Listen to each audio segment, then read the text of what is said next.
Página 34. El pragmatismo, por Richard Rorty, 2000. 1.4. La solución de James para reconciliar ciencia y religión.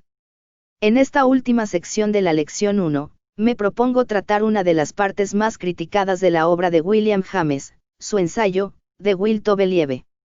En este ensayo, James sostiene que no es necesario reconciliar ciencia y religión, ya que, por decirlo así, es posible mantenerlas en compartimentos separados viéndolas como dos herramientas que satisfacen necesidades que no están en conflicto. Voy a intentar situar este argumento en el contexto del antirrepresentacionalismo general de James. A la hora de entender a James es de gran ayuda recordar que no solo dedicó el libro Pragmatismo a John Stuart Mill, sino que también repitió alguna de sus tesis más controvertidas. En The Moral Philosopher and the Moral Life, James dice que la única razón que puede haber para que un fenómeno deba existir es que tal fenómeno sea efectivamente deseado. Sospecho que el eco de la frase más ridiculizada del utilitarismo de Mill es deliberado. Una de las convicciones más profundas de James era que para saber si es necesario estar de acuerdo o no con una afirmación solamente debemos preguntarnos a qué otras afirmaciones hechas realmente por alguna persona concreta, afecta. No es necesario que preguntemos si es una afirmación válida o no. James deploraba el hecho que los filósofos hiciesen más caso a Kant que a Mill, y que aún pensasen que la validez de una afirmación cae como, de una dimensión sublime del ser que la ley moral habita, del mismo modo que de lo alto de los cielos estrellados cae sobre el acero de la aguja de la brújula la influencia del polo. La opinión de que no existe ninguna otra fuente de obligación aparte de las pretensiones de seres individuales sensibles conlleva la idea de que solo tenemos responsabilidad hacia estos seres. La mayor parte de estos seres individuales sensibles relevantes está compuesta por nuestros congéneres. Así pues, tenemos que dejar de hablar de responsabilidad hacia la verdad o la razón y pasar a hablar de responsabilidad hacia nuestros congéneres. La explicación de James de la verdad y el conocimiento consiste en una ética utilitarista de la creencia destinada a facilitar tal sustitución. Su punto de partida es, una vez más, la consideración de Peirce de la creencia como hábito de acción en vez de como representación. Una filosofía utilitarista de la religión no necesita preguntar si la creencia religiosa recoge algo verdadero. Le basta preguntar por el modo como las acciones de los creyentes religiosos hacen difícil la vida de otros seres humanos, y por la manera como podríamos satisfacer las necesidades que estas creencias satisfacen sin crear las mismas dificultades. La responsabilidad hacia la verdad no es, para James, la responsabilidad de entender las cosas correctamente. Nuestra obligación de ser racionales se agota, más bien, con la obligación de tener en cuenta las dudas y objeciones de la otra gente con respecto a nuestras creencias. Esta visión de la racionalidad hace que sea natural decir, con James, que la verdad es lo que nos vendría mejor de creer. Pero, claro, lo que es bueno de creer para una persona o grupo no será bueno para otra persona o grupo distinto. James nunca estuvo seguro de cómo evitar esta consecuencia contraintuitiva según la cual lo que es verdad para una persona puede que no sea verdad para otra. Oscilaba entre la identificación que hace Peirce de la verdad como lo que se creería en condiciones ideales y la estrategia que sigue Dewey al soslayar el tema de la verdad y hablar en su lugar de justificación. Para el presente propósito, sin embargo, evaluar la concepción de la creencia religiosa que James ofreció en su ensayo de Will to Believe no es necesario que decida entre estas dos estrategias. Pospongo para ulteriores lecciones lo que un pragmatista debería decir acerca de la verdad. Ahora tan solo quiero considerar la cuestión de si el creyente religioso tiene ningún derecho en relación a su fe, de si tal fe entra o no en conflicto con sus responsabilidades intelectuales. Una consecuencia de la concepción utilitarista de James sobre la naturaleza de la obligación es que la obligación de justificar las propias creencias solo surge en el momento en que los hábitos de acción que uno tiene entran en conflicto con la satisfacción de las necesidades de los otros. En cuanto uno se ocupa de un proyecto privado, esta obligación desaparece. La estrategia de fondo de la filosofía de la religión utilitarista diagonal pragmatista de James es privatizar la religión. Esta privatización le permite interpretar la supuesta tensión entre ciencia y religión como una ilusoria oposición entre esfuerzos cooperativos y proyectos privados. De acuerdo con la explicación pragmatista, el mejor modo de entender la investigación científica es considerarla como el intento de hallar una descripción única, unificada y coherente del mundo, la descripción que hace que sea más fácil predecir las consecuencias de los acontecimientos y de las acciones y que, por eso, representa el modo más sencillo de satisfacer determinados deseos humanos.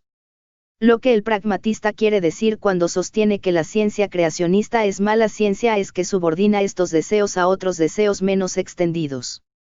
La llamada ciencia creacionista es la supuesta ciencia que predican los fundamentalistas protestantes en sustitución de la teoría de la evolución de Darwin. Su dogma básico consiste en afirmar que se puede demostrar científicamente que la explicación que el Génesis ofrece de la creación es verdadera. Pero como los objetivos de la religión no son reducibles a la satisfacción de nuestra necesidad de predecir y controlar, no está nada claro que sea más necesaria una discusión entre la religión y la ciencia ortodoxa de átomos y vacío que una discusión entre esta última y la literatura. Además, si a una relación personal con Dios no la acompañase la pretensión de conocimiento de la voluntad divina, entonces podría ser que no hubiera ningún conflicto entre la religión y la ética utilitarista. Una forma convenientemente privatizada de creencia religiosa no podría obligarnos a defender unas determinadas creencias científicas y no otras, ni tampoco podría imponer a nadie de tener unas preferencias morales diferentes de las propias. Esta forma de creencia podría satisfacer la necesidad de uno sin amenazar de meterse con las necesidades de los otros y, por tanto, pasaría el test utilitarista. W. K. Clifford, el oponente que James se escoge en The Will to Believe, piensa que tenemos un deber de buscar la verdad distinto del deber de buscar la felicidad. Su modo de describir tal deber no es concibiéndolo como un deber de entender correctamente la realidad sino, más bien, como el deber de no creer sin evidencia. James lo cita cuando dice, si una creencia es aceptada en base a una evidencia insuficiente, el placer resultante es robado. Es pecaminoso porque es robado desafiando nuestro deber hacia la humanidad. Siempre, en cualquier sitio y para cualquiera, es incorrecto creer algo en base a una evidencia insuficiente. Clifford nos pide que, además de ser sensibles a las necesidades humanas, también lo seamos a la evidencia. De esta suerte, la cuestión entre James y Clifford viene a ser la siguiente: ¿es la evidencia algo que flota independientemente de los proyectos humanos o más bien, la exigencia de evidencia es simplemente la exigencia que nos formulan otros seres humanos para que cooperemos en tales proyectos? La concepción según la cual las relaciones evidenciales tienen una forma de existencia independiente de los proyectos humanos aparece bajo distintos aspectos, de los cuales los más destacados son el realismo y el fundacionalismo. Los filósofos realistas afirman que la única fuente verdadera de evidencia es el mundo tal como es en sí mismo. Las objeciones pragmatistas al realismo parten del supuesto que ni el más abstracto de nuestros ejercicios teóricos puede obviar el elemento humano. Todas nuestras categorías mentales, sin excepción, se han desarrollado gracias a su fertilidad para la vida, y deben la existencia a circunstancias históricas, del mismo modo que a ellas se la deben los nombres, los verbos y los adjetivos con que se visten nuestros lenguajes. SR, 552. C.F. Nietzsche, La voluntad de poderío, Sec. 514. Si los pragmatistas están en lo cierto, entonces la única disputa entre ellos y los realistas es la cuestión de si la noción de, el mundo tal como es en sí mismo, es fructífera para la vida o no.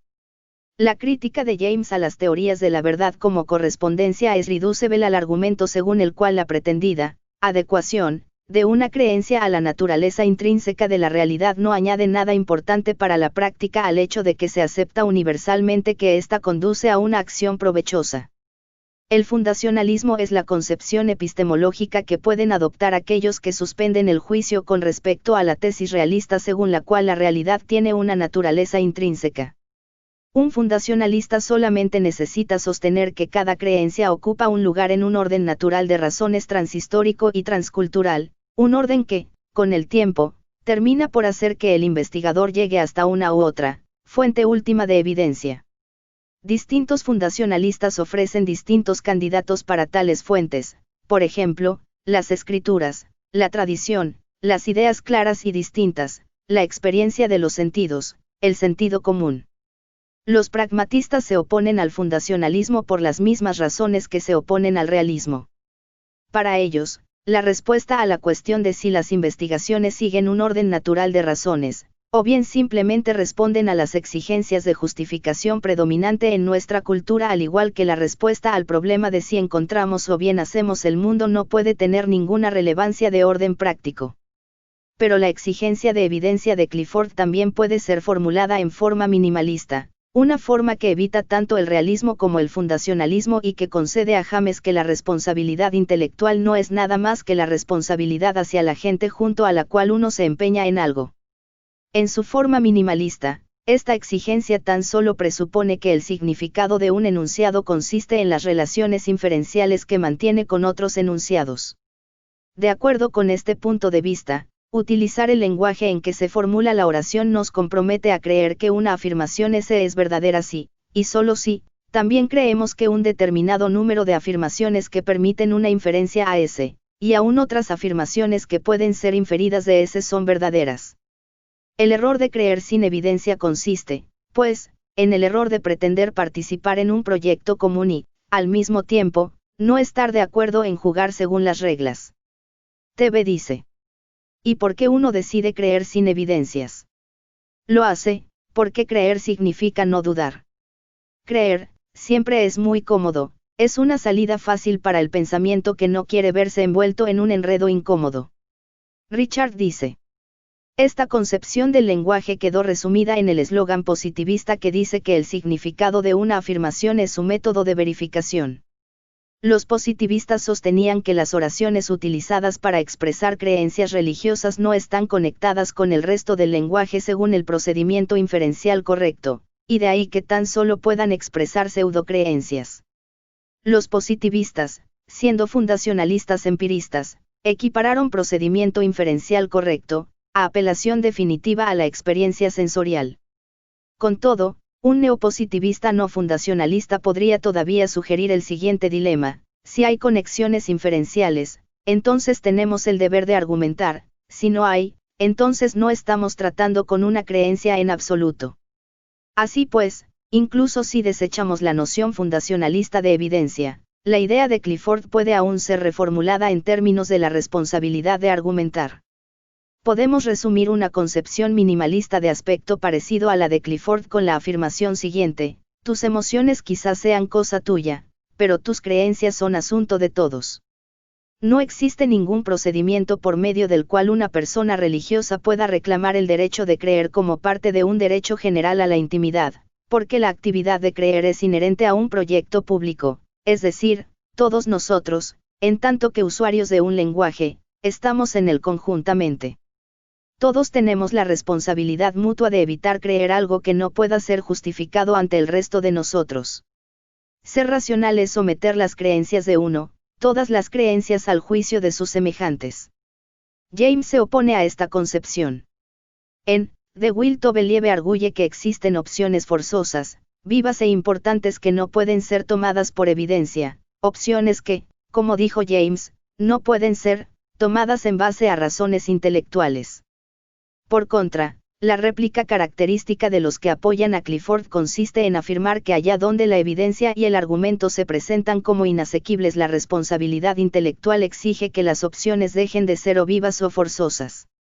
El investigador responsable, dicen, no se deja ver enfrentado a opciones del tipo que describe James. Cuando la evidencia y el argumento son inasequibles, también lo es, piensan, la creencia o, al menos, la creencia responsable.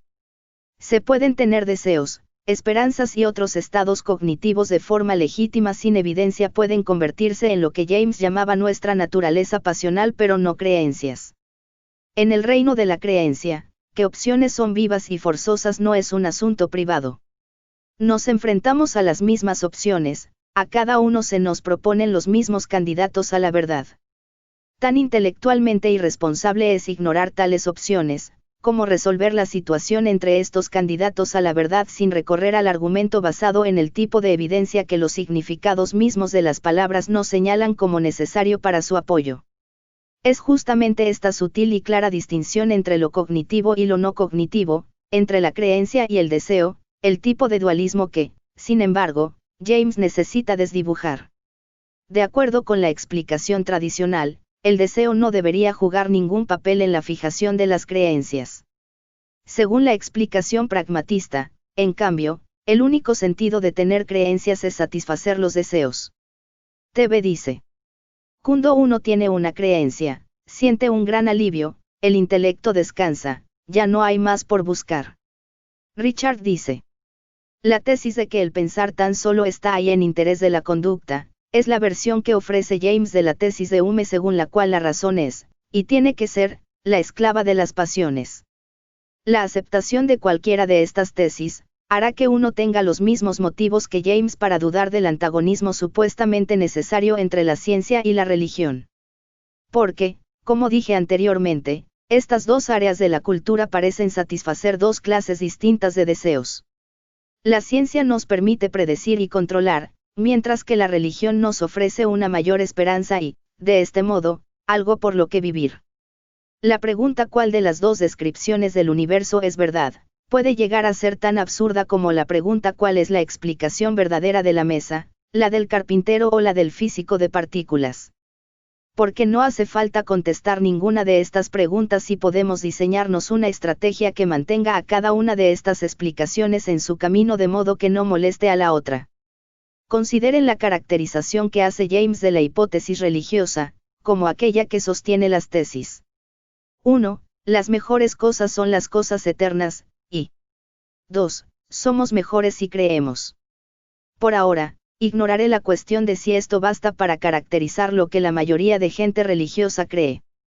Solamente quiero subrayar que si hubieran pedido a James que especificase mejor la diferencia entre aceptar estas hipótesis, un estado cognitivo, y confiar, simplemente, en la mayor esperanza, un estado no cognitivo, que especificase la diferencia entre creer que las mejores cosas son las más eternas y complacerse en la idea que lo son, les habría podido responder perfectamente que tales diferencias no tienen prácticamente ninguna relevancia. ¿Qué importancia tiene? Nos lo podemos imaginar preguntando, que a eso lo llames creencia, deseo o esperanza, una disposición de ánimo o un complejo de disposiciones, mientras tenga el mismo valor para dirigir la acción. Sabemos en qué consiste la fe religiosa, que hace por la gente. La gente tiene derecho a tener tal fe, como también tiene todo el derecho de enamorarse, de casarse precipitadamente y de seguir amando a pesar de los disgustos e inacabables decepciones. En todos estos casos, hace valer sus derechos lo que James llamaría, nuestra naturaleza pasional, y yo, nuestro derecho a la intimidad. Sugiero que reinterpretemos la distinción de James entre intelecto y pasión a fin de que coincida con la distinción entre lo público y lo privado, entre lo que precisa ser justificado ante los otros seres humanos y lo que no lo necesita. Una propuesta de negocios, por ejemplo, precisa de una justificación de este tipo, pero no así una propuesta de matrimonio, al menos en nuestra cultura democrática y romántica. Una ética como esta defenderá la creencia religiosa diciendo, con Mill, que la única cosa que restringe nuestro derecho a la felicidad es el derecho de otros a poder buscar sin intromisiones su propia felicidad. Tal derecho a la felicidad incluye los derechos a la fe, a la esperanza y al amor, típicos estados intencionales que no precisan de justificación ante nuestros semejantes. Nuestras responsabilidades intelectuales se refieren a las responsabilidades de cooperar en proyectos comunes ideados para promover el bienestar general, proyectos como, por ejemplo, construir una ciencia unificada o un código mercantil uniforme, y no entrometerse en los proyectos privados de otros. En relación a estos últimos proyectos tales como casarse o practicar una religión, no se plantea el problema de la responsabilidad intelectual. Los críticos de James interpretarán esta respuesta como el reconocimiento de que la religión no es una cuestión cognitiva y que su derecho de creer es nombre impropio para el derecho de anhelar, el derecho de esperar o, el derecho de confortarse en el pensamiento de que, etc. Pero James no hace, ni tampoco debería hacer esta distinción. En vez de ello subraya que el impulso de trazar una línea bien clara entre lo cognitivo y lo no cognitivo, y entre las creencias y los deseos incluso cuando esta explicación no es relevante para la explicación ni para la justificación de la conducta es un residuo de la falsa creencia, por ser inútil, de que deberíamos embarcamos en dos tipos de búsqueda diferentes. Por un lado, la búsqueda de la verdad y, por otro, la búsqueda de la felicidad. Solamente una creencia como esta podría persuadirnos de decir que amici socii, sed mayais amique veritas, nuestros colegas son amigos nuestros, pero más amiga nuestra es la verdad. Ser profundamente antiautoritarista en la propia visión del conocimiento y la indagación significa no verse nunca tentado de decir algo así. Lo máximo que podemos decir es algo como amici socii, sed fors mayais amici socii futuri, nuestros actuales colegas son amigos nuestros, pero quizá nuestros mejores amigos sean nuestros colegas del futuro. Fin de la primera lección. Página 43.